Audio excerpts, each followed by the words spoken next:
Good morning అండి. ఈరోజు మనం మాట్లాడుకునేది వృద్ధి రేటు దేశంలోనే రెండో ప్లేస్లో ఉంది.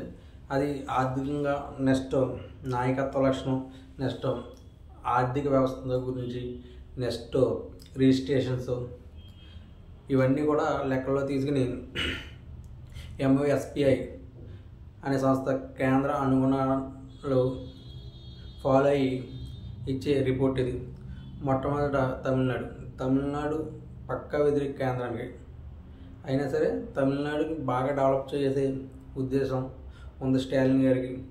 అందుకని ఆయన ఫస్ట్ ప్లేస్ వచ్చారు ఆ రాష్ట్రం.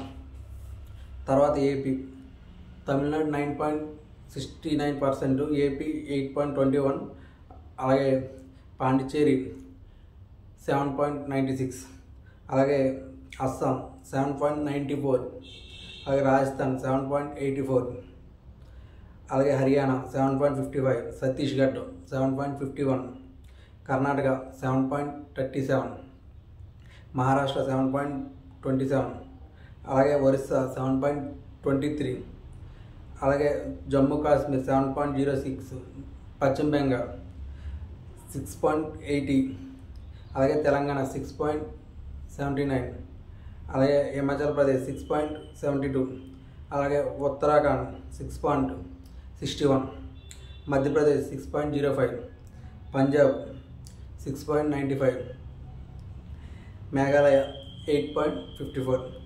మెయిన్ ఇది ఏదో కేంద్రం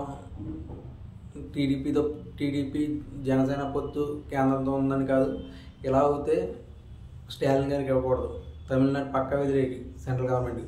ఈ రిపోర్టు కేంద్రం అభివృద్ధి అయ్యింది రాష్ట్రం అని, వ్యవసాయం, నెక్స్ట్ ఆర్థిక వ్యవస్థ, నాయకత్వం, నెక్స్ట్ రిజిస్ట్రేషన్స్, ఇవన్నీ గుణగణాలు తీసుకుని ఇచ్చిన రిపోర్ట్ ఇది.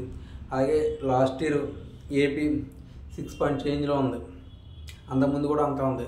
అలా గడిచిన 5 సంవత్సరాల్లో మాత్రం ఎప్పుడూ కూడా లేదు, ఎప్పుడో 10 దాటే ఉంది. ఇదే 2018లో ఫస్ట్ ప్లేస్లో ఉంది అభివృద్ధిలో. అప్పుడు చంద్రబాబు నాయుడు సీఎంగా ఉండగా అభివృద్ధిలో ఫస్ట్ ప్లేస్ ఉంది. అంటే అభివృద్ధి, సంక్షేమం రెండు కింద నడిపిస్తేనే రాష్ట్రం బాగుపడుతుంది అన్నది చంద్రబాబు నాయుడు గారి ఆలోచన. జగన్ గారు ఆలోచన ఏంటంటే సంక్షేమం ఇచ్చాం, అభివృద్ధి అవసరం లేదు. జగన్ గారి ప్రభుత్వంలో రోడ్లు కానీ, రిజిస్ట్రేషన్ కానీ ఎక్కడా కూడా అంత తారాస్థాయిలో ఎప్పుడూ జరగలేదు. కానీ మళ్ళీ రిజిస్ట్రేషన్స్ లాస్ట్ ఇయర్ మీద ఇప్పుడు మంచిగా పెరిగినాయి. అలాగే ఉద్యానవనం డెవలప్మెంటు, టూరిజం డెవలప్మెంట్, ఇవన్నీ కూడా బాగా డెవలప్ చేయడానికి కావలసిన వనరుల్ని ఈ ప్రభుత్వం అందిస్తుంది. ఈవెన్ లూలు మాల్ విజయవాడలోనే వస్తుంది, నెక్స్ట్ వైజాగ్లోనే వస్తుంది. అంతకుముందు వైజాగ్లో ఇచ్చిన లూలు మాల్ స్థలం బోల్డ్ రేట్ అని అప్పుడు వెనక్కి తీసుకున్నారు. అప్పుడు లూలు మాల్ తీసుకొచ్చి కూకట్పల్లిలో పెట్టారు, హైదరాబాద్లో. అలాగే డెవలప్మెంట్ అంటే ఒక్క